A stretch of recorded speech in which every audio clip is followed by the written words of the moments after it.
Merci. Prenez place, j'appelle le pasteur Guy. Quand il avance, nous acclamons très fort le Seigneur. Acclamons le Seigneur. Alléluia. Merci.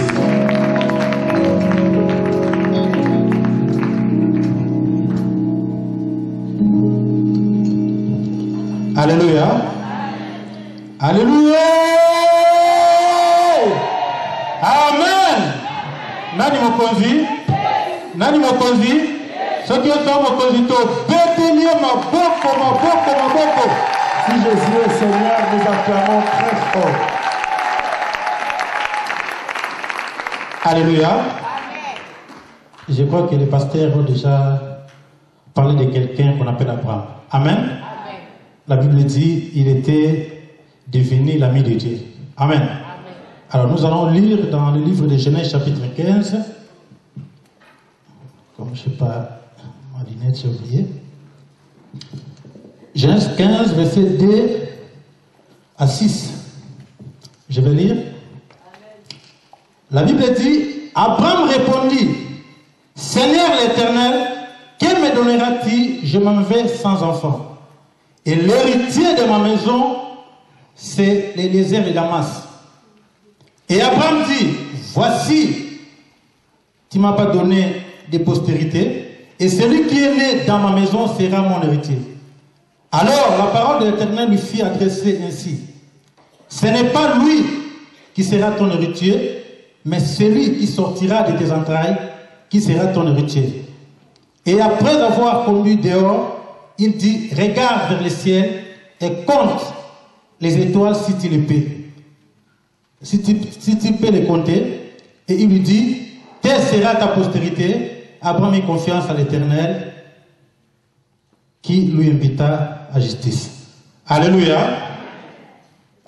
Bien-aimé,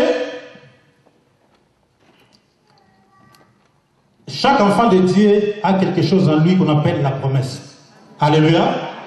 Dieu nous donne la promesse et cette promesse, c'est notre garantie. C'est notre gage toute la vie. Amen. Or, Abraham, lui aussi, il avait sa promesse. La Bible dit, ce n'est pas Eliezer de Damas qui sera ton héritier, mais toi, tu auras une autre héritier. Alléluia.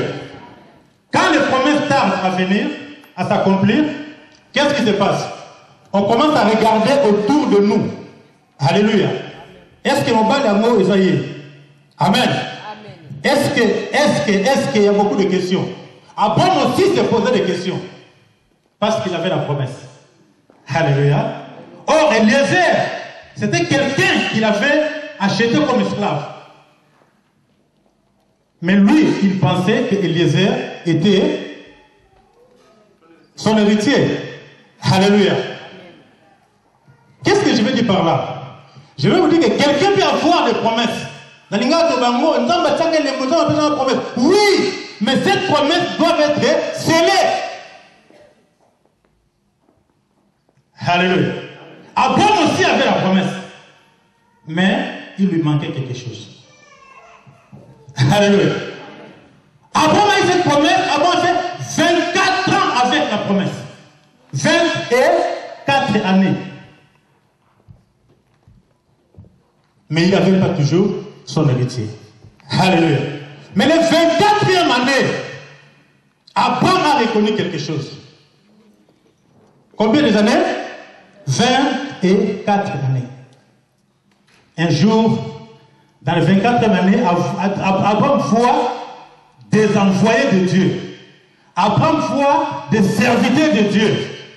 Alléluia. Il saisit cette opportunité. Il dit, mais aujourd'hui c'est mon jour. Comme je l'ai vu, alléluia, je ne les lâcherai plus. Parce que comme la promesse tarde à venir, je vais saisir cette opportunité par l'homme de Dieu. Alléluia. Vous savez, si Dieu vous donne un homme de Dieu dans l'église, toutes vos promesses, alléluia, doivent être accomplies au travers de l'homme de Dieu que Dieu a donné cette charge. Alléluia. Quand Abraham a vu ses serviteurs, ses envoyés, il dit non, je vais saisir cette opportunité. Abraham a appelé ses serviteurs et dit, je vous en prie, ne passez pas, entrez chez moi. Amen. Et les serviteurs n'avaient pas répondu oui, automatiquement. Amen. Il dit non, nous sommes des passages. Abraham insiste, il dit non, vous allez entrer dans ma maison. Et qu'est-ce qu'Abraham a fait? Abraham a pris ses deux serviteurs. Amen. Il les a invités chez lui. À la maison, qu'est-ce qu'Abraham a fait? Amen. Abraham a pris de l'eau, a commencé à laver le pied de ses serviteurs. Après ça, qu'est-ce qu'il a fait? Qu'est-ce qu'il avait fait? Il a donné quoi? À manger, et quoi encore? Place pour dormir. Quoi encore? Alléluia. Il faut voter, maman là. Amen. Il y avait quelque chose encore qu'Abraham avait préparé pour ses serviteurs. C'était quoi? C'était quoi? Hein? Non. Amen. Ah oui. Parce que quand il a fait tout ça, les serviteurs de Dieu, après avoir reçu tout ce qu'Abraham avait scellé, et maintenant il dit à Abraham, aujourd'hui, ta femme que vous voyez là, Sarah, alléluia, l'année prochaine, il aura quoi? Quoi? Un enfant. On peut acclamer pour le Seigneur. Alléluia. La promesse qui a été tant entendue pendant 24 années. Mais ces jours-là, quand il a décidé de sceller dans cette promesse, peut-être toi aussi tu as des promesses. Alléluia. Dans des songes, dans des révélations, Dieu t'a dit quelque chose. Au travers des hommes de Dieu, Dieu t'a dit quelque chose. Mais pour que cette promesse soit accomplie dans ta vie, il te manque quelque chose à faire. Alléluia. Il te manque quelque chose à faire. Et saisissez cette opportunité. Parce que cette journée, c'est aujourd'hui. Amen. Le 24e année. Dis à ton frère, où est le 24e année là? Amen. La Bible déclare le 25e année. Abraham n'avait pas seulement la promesse, Abraham avait son héritier avec lui dans sa maison. Et toi aussi, c'est ta 24e année. Alléluia. Vous allez voir, c'est la même procédure. Un jour, l'autre, en voulant sortir de Sodome et Gomorrhe, la Bible dit, Dieu l'a fait visiter par des serviteurs. Alléluia. Et l'autre aussi a saisi cette opportunité. Il dit, mais non, je vis des serviteurs de Dieu et ils ne partiront pas. La même chose qu'Abraham avait fait, l'autre aussi, il a fait. Alléluia. Vous allez remarquer, quand l'autre a invité ses serviteurs, quand il a demandé à sa femme de faire quelque chose à manger pour ses serviteurs, sa femme s'est abstenue. C'était la raison pour laquelle vous avez vu sa femme est devenue quoi? Alléluia. Parce qu'elle avait même refusé de faire le plat pour ses serviteurs-là. Mais son mari à lui, il avait saisi l'opportunité. C'est son mari qui a fait à manger pour ses serviteurs. C'est pour cela, même dans les couples, il faut être prudent. Il faut être sensible. Amen. Si ton mari dit de faire quelque chose, il faut être ça, sensible. Alléluia. Je vais vous dire une chose. Un jour, il y avait un serviteur de Dieu. Lui, il était prophète. Dans un livre de 2 rois. Et cette prophète-là, la Bible dit un jour, les créanciers est venu pour prendre des aides, pour en faire des esclaves. Alléluia. Parce que lui, il n'avait rien. Mais quand l'homme de Dieu, Élisée, est venu, il demande à la femme lui dit,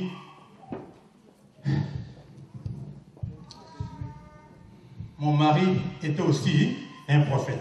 Amen. Mon mari aussi craignait Dieu. Mon mari aussi gênait beaucoup. Mon mari aussi prêchait beaucoup.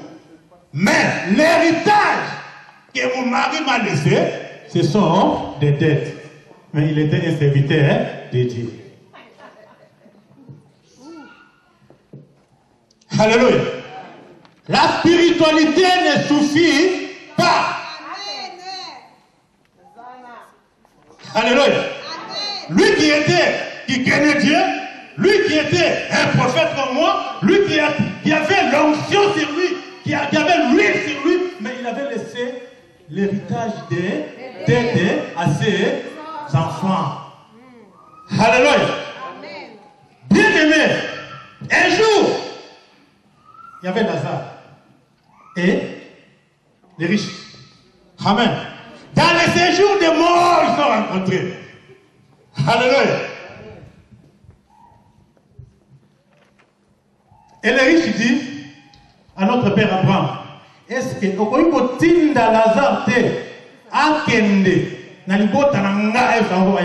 vous savez pourquoi?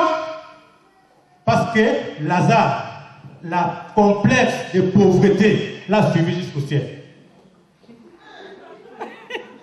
Alléluia. Tu seras pauvre jusqu'au ciel. L'homme déjà avait raison. Alléluia. Lazare là-bas, les riches qui commandent encore Lazare. Tu ne peux pas envoyer Lazare pour retourner dans ma famille. Alléluia. Tu peux être un enfant de Dieu jusqu'au ciel. Alléluia. La complexe, la pauvreté, bien aimée.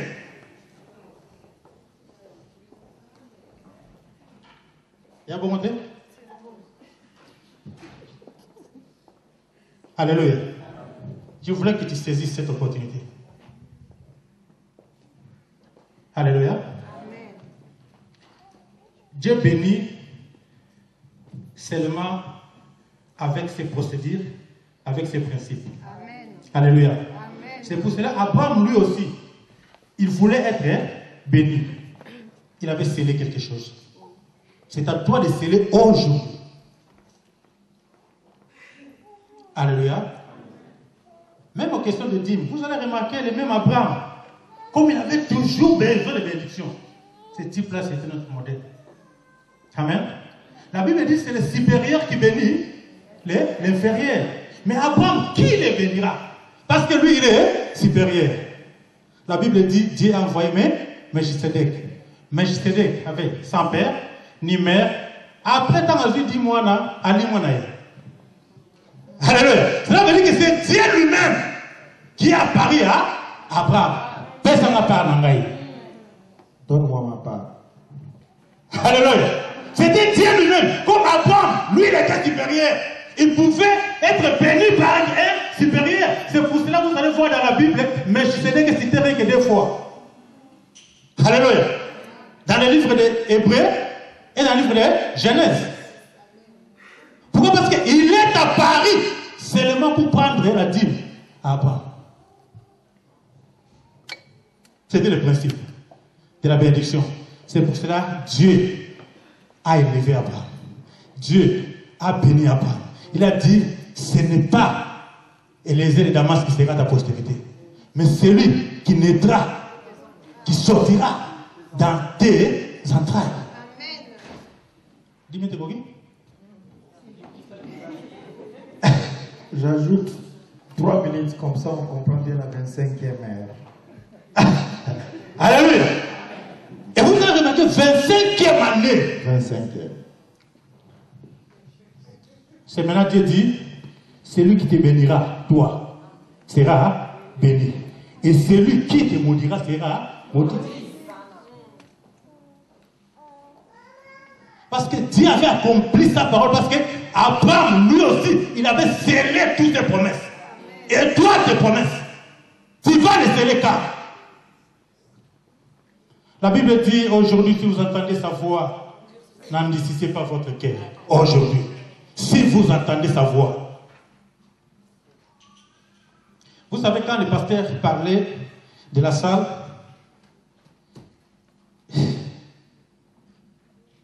je me sens très mal. Amen.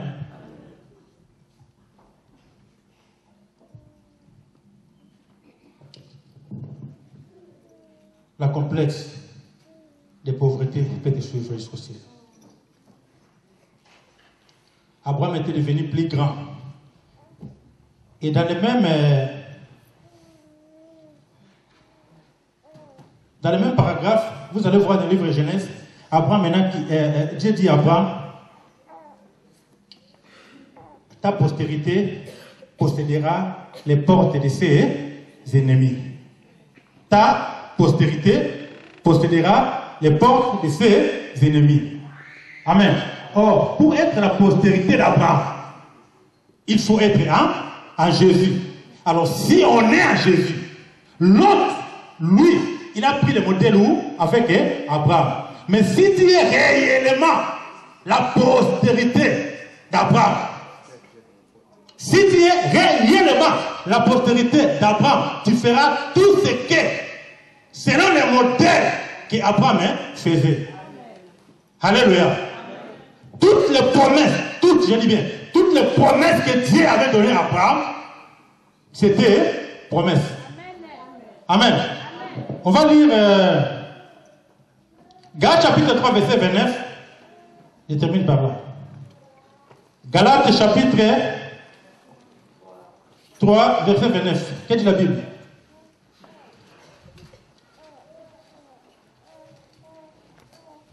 Galates 3. Quelqu'un peut lire?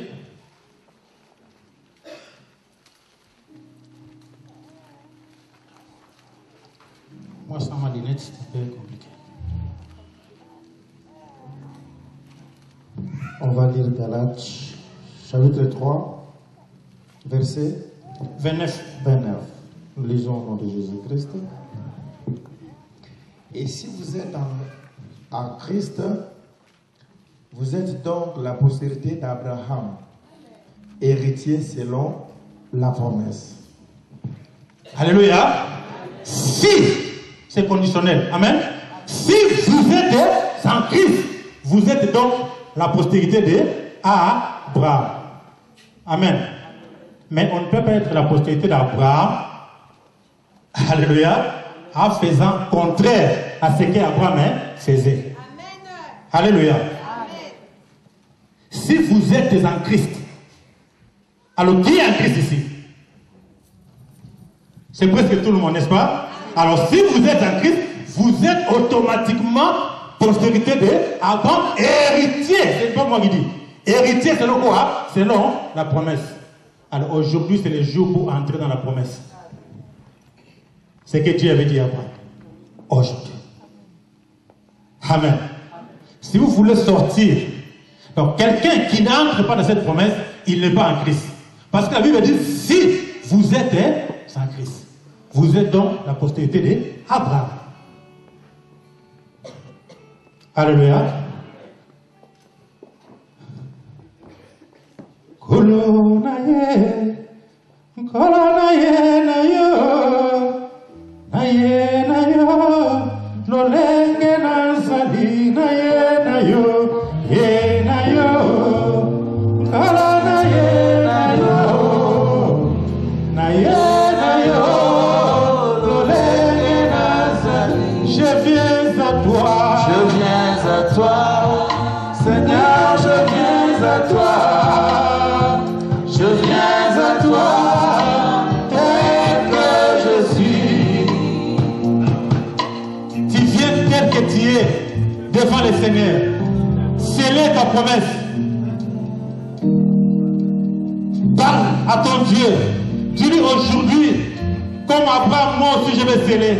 Aujourd'hui, comme Abraham, moi aussi, je vais laver les pieds de tes serviteurs. Je vais te donner l'offrande qu'il faut. Je veux donner quelque chose afin que ma promesse que j'ai tant entendue pendant 24 ans, qu'aujourd'hui, je puisse saisir au travers de cette chanson qu'on a chantée. Après cette chanson, tu commences à prier. Dieu a ces cieux-là que tu veux sceller aujourd'hui. Parce que Dieu, tu